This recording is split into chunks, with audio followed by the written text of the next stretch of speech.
Sir, can we ever undo General Ziaul Haq from history?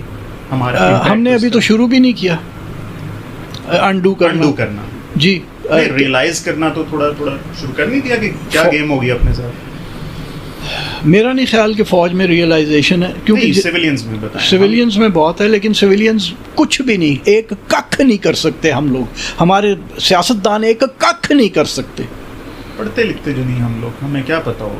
Public memory بہت تھوڑی ہے سر, ہم بھول جاتے ہیں کہ ضیاء سے پہلے کا ایک پاکستان کچھ اور تھا اور اس کے بعد کا کچھ اور ہے, پتہ نہیں کیا ہے. ہم تو ملینیلز اور جین زی, ہمیں تو بالکل کچھ پتہ ہی نہیں ہے اس بارے میں, ٹھیک ہے. تو ہم تو کچھ یوٹیوب سے ہی سیکھ لیں تو سیکھ لیں, کتابوں سے کسی کا کوئی شغف ہے نہیں, ٹھیک ہے. تو کوئی امید کسی طریقے کے ہم واپس اس موڈ کے اندر جا سکیں جو ضیاء صاحب سے پہلے تھا.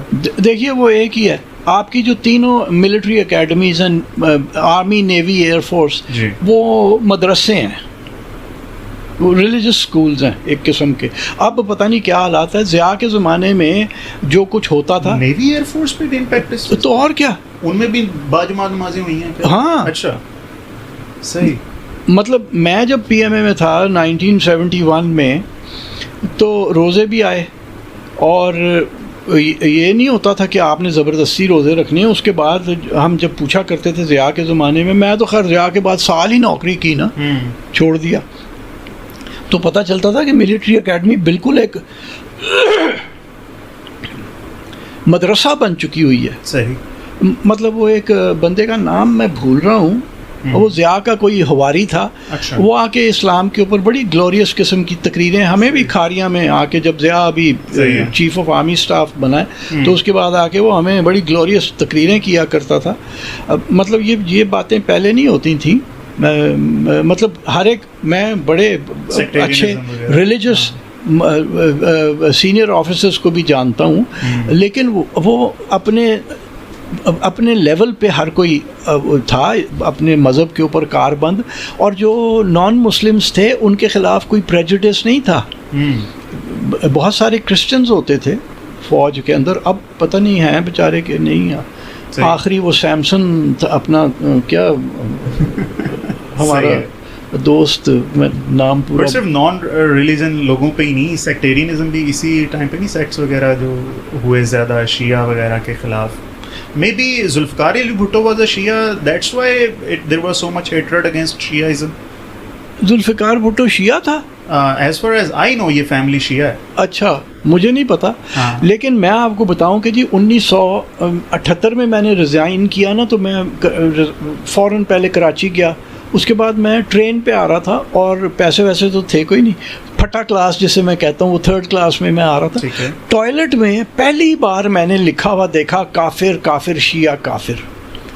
اور میں کتنی دیر کھڑا یہ ٹوائلٹ میں یہ سوچتا رہا کہ یار یہ کب ہوا ہے, میں شیعہ نہیں ہوں جی, لیکن میرے لیے وہ بڑی عجیب بات تھی, کیونکہ ہمارے گھر میں تو یہ کبھی بات ہی نہیں ہوئی تھی. کہ ہمارے بڑے جو تھے انہوں نے تو کبھی سوچا ہی نہیں تھا کہ یار یہ شیعہ مسجد ہے یا سنی مسجد ہے یا احمدیوں کی مسجد ہے. اور تو کہیں بھی جا کے نماز پڑھ لیتے تھے. صحیح ہے, جہاں وقت آ گیا وہ پڑھ لی. تو یہ پہلی بار تب ہوا ہے, یہ نہیں مجھے پتا کہ بھٹو کی وجہ سے ہوا ہے.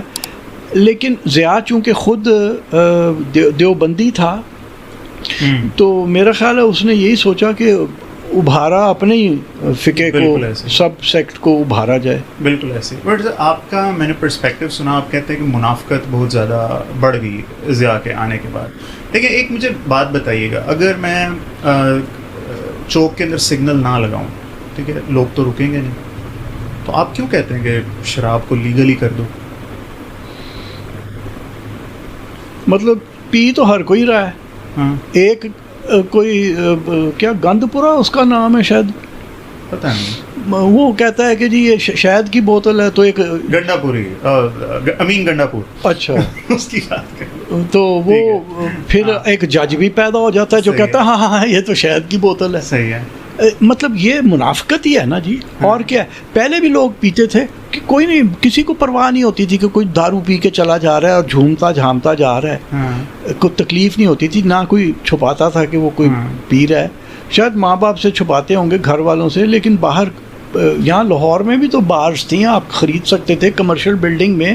بیپسی سدوا کے باپ کی وہ دکان تھی. اچھا ہاں تو اور کیا کیا جہاں پہ اب کرو ایٹرز اور پھر بعد میں کیا بنی ہے وہ لکھی اس نے کتاب, کرو ایٹرز لکھی. ہاں بہت ساری کتابیں لکھی. ہاں نہیں وہ دکان وہ جو اسٹیبلشمنٹ ہے وہاں پہ اب پھر کوئی بیٹھک سی بن گئی تھی, لوگ اکٹھے ہوتے تھے انٹلیکچوئلز. چائے خانہ نہیں چائے خانہ پتہ نہیں کیا نام ہے اس کا. کمرشل بلڈنگ کا جو ٹولنٹن مارکیٹ والا اینڈ ہے نا, وہ اس پہ نیچے نکر میں اوپر یہ بھنڈارا خاندان اوپر رہتا تھا. صحیح ہے. اور نیچے ان کا یہ کاروبار تھا جس میں ایک شراب خانہ تھا. اچھا تو یہ سب کچھ ہوتا تھا. صرف شراب ہی نہیں جی, اب آپ دکھاوے کی ایک میں مثال دے دوں کہ ایک بار میں ایک جگہ ریڑھی پہ پھل خرید رہا تھا, روزوں کے دن تھے اور شام کا وقت تھا, روزہ کھلنے سے کوئی گھنٹہ پہلے کا ہوگا. ایک بندہ آیا اور آگے کہتا ہے میں کہا یار صبر کر, میں لے رہے ہیں تو تو وچ وڑی آ رہے ہیں. کہ میں روزہ رکھیا. تو ہم روزے رکھنے کا بھی اب ہر ایک کو بتانا ہوتا ہے.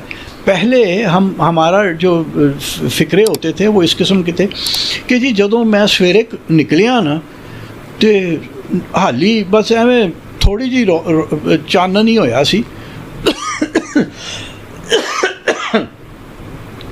بڑے زور دی نیری آئی ہے. پھر کیا ہو گیا, اب کیا میں نماز پڑھ کے نکلے ہاں تو بڑی زور دی نیری ہے. ہر کسی نے بتانا ہے کہ میں نماز پڑھ کے آیا ہوں. نماز پڑھے روزہ, یعنی وہ جو عبادت کو مخفی رکھنے کا جو ایک چیز تھی وہ ختم, وہ بالکل ہی جو ہے وہ ختم ہو گئی.